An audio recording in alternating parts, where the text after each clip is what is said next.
Keeping menstruation a secret, keeping it something that people are ashamed of, or that we stigmatize, or that they try to hide, it only works to our detriment. Talking about periods openly, it's part of our bodies, it's part of our lives, helps us to be our best selves.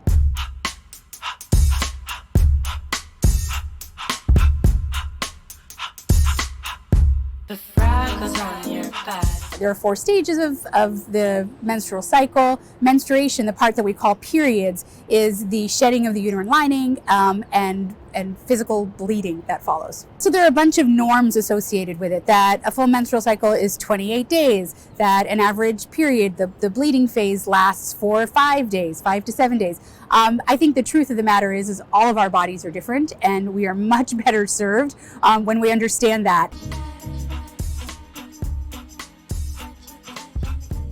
I think most of us, when we picture blood, we picture red, but people's menstrual blood can range from dark red to light red to pink to brown, so there's no normal color for it. The advertisements for menstrual products over the course of the past century have done their best to hide menstruation, to show that it's a secret or something that we shouldn't be talking about.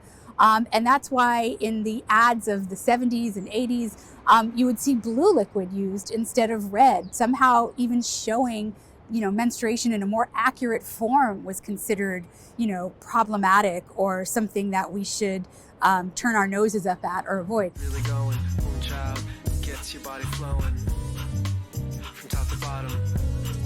You ought to be glowing, no moon child. The entire hormonal balance of our bodies will lead our periods to be different from period to period, from person to person. So again, no real average or normal when it comes to color, when it comes to amount.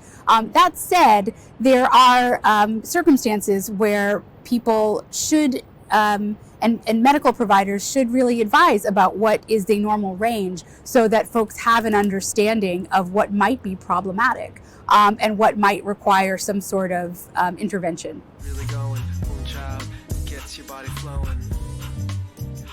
PMS is an acronym for, or initials for, the words premenstrual syndrome, which would be the days leading up to menstruation and the release of the uterine lining. And people may experience an array of symptoms, both psychological, physiological, physical, that indicate menstruation is coming. So whether it's menstruation itself, whether it's full knowledge of the menstrual cycle, whether it is the PMS or the days leading up to menstruation, all of it is treated sort of as an afterthought, as a punchline, as something to hide, as something to make fun of, and very infrequently has it ever, until recently, really been taken seriously as something that, when we invest our energy in understanding and supporting, we end up supporting a good chunk of the population in being better engaged in their daily lives, and understanding their bodies, and being able to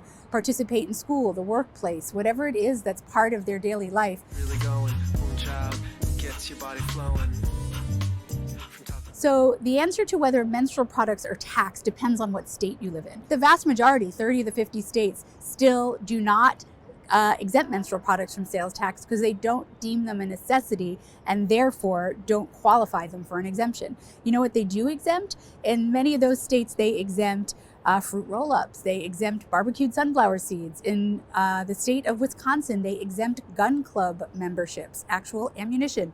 In the state of Louisiana, they exempt Mardi Gras beads. All of those things are deemed a necessity, and tampons and pads are not. Really going, child, gets your body flowing.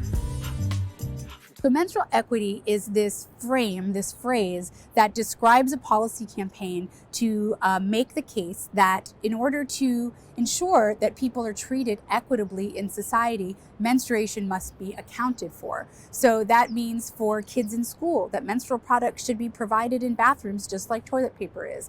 That means for when we sell menstrual products in the public domain, that we exempt them from sales tax like we do other necessities. It means a wide variety of things, but largely it comes down to ensuring that menstruation isn't something that holds anybody back or keeps them from, being treated fully and fairly in our democracy. Really going, child, gets your body flowing. It's really important to read the warning on the box about toxic shock syndrome, that it is an infection, a bacterial infection that can occur from leaving a tampon in for longer than is recommended. So it is a potentially debilitating and deadly reaction, and folks should be as knowledgeable as they can about the products that they're using and their body's reaction to them, and in particular for tampons, to not leave them in for longer than is recommended. Wearing your heart on your sleeves. It was really meant to be. Willing child, come back to me. It is considered a myth. There are so many myths around periods, though. There are myths about, they're really rooted in stigma, quite honestly, about where people who have their periods should or shouldn't be, if they shouldn't be in the kitchen, if they shouldn't be in a religious building, if they're going to attract sharks, if they're going to attract bears. These are all part of the lore around menstruation that's existed, forever and always.